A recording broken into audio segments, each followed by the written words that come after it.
Assalamu alaikum. My name is Fawad Khan. My background is in Bachelor of Science in Human Kinetics, and I recently graduated from the medical school at Queen's University. There's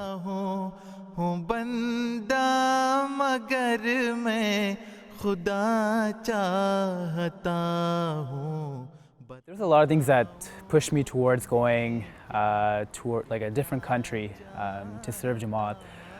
One of the biggest motivations for me is that I'm a Waqf-e-No, and I know that my lifelong goal is going to be in service of Jamaat, and Hazur might be sending me to different countries around the world. And what better experience than now when I'm young to be able to experience that while I'm still in my profession and still learning in school. I was fortunate to have the opportunities to go to different countries. I've been to the UK for Waqf-e-Ardhi around the Jalsa time for a couple years. I've been to Senegal as well, where I helped run a medical camp for a few weeks in different villages around there, basically providing free medical aid and services to people who just don't have any resources at all or services that they have access to.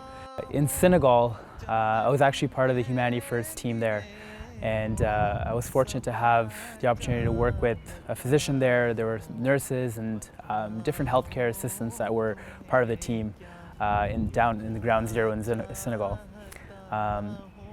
My role was sort of as a medical student. I was still a learner, but I wanted to be able to sort of create something in Senegal that I knew we could do at least annually, or create something that was sustainable. And so when I spoke to the Humanity First team in Canada, our plan was to create medical camps that we could run at least every year or every few times a year.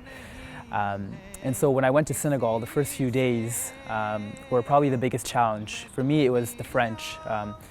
The language barrier was very challenging in order to communicate with the patients and people and the local authorities there. Myself and our team, we worked on sort of overcoming those barriers. But eventually, alhamdulillah, by the grace of God, we had a few days straight where we ran medical camps, served over thousands of people, where we gave them free consultation services. We provided them medications, prescriptions. We even gave them guidance in terms of if we weren't able to fix their problems right away, what they could do down the road. If they needed to see a surgeon, we even sort of arranged some sort of consultation for them to see a surgeon if that was required.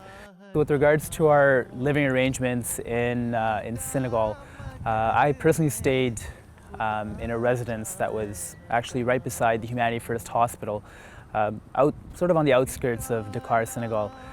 In terms of like my food arrangements and everything else, I was fortunate the Humanity First team there was providing me everything that I needed in terms of food.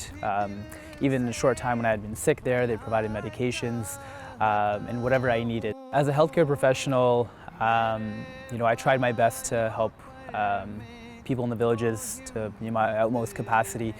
But one of the biggest challenges is the fact that there are many villagers and people that came to see myself and even the other physicians that were there in the clinics, and you almost feel helpless at times because you might not be able to help them in that moment. There may be a tumor or whatever it might be that needs to be surgically excised, and it's something that we don't have the capabilities of doing. At the same time, coming for Waqf-e-Ardhi to Senegal, one of the things that you learn is that you can always help these people by praying for them, and then hoping that inshallah that God gives them ease. During this time as well, and after when I had returned, I'd written letters to Hazur asking for prayers for this trip. One of the benefits of writing letters to Hazur is that as soon as you've written it, even though you haven't received the response, you feel like the blessings of Khilafat are behind you. And so I think that was one of the things that helped me during the trip as well, with even all the hardships in terms of the language barrier, the weather, and just being in an uncomfortable environment. I knew that my intent, was to do this, for God and to serve Jamaat. And I know that down the road when I serve Jamaat as a Waqf-e-No and Waqf-e-Zindagi, this is part of my training. And so you always ask. It's always best to ask Hazur for prayers because he can help you in these situations. Even though the Waqf-e-Ardhi, the trip itself was very short, it was only about 2 weeks or so, we ran a few camps, and there were over over hundreds of people that we affected in terms of providing them medications and sort of helping with their ailments.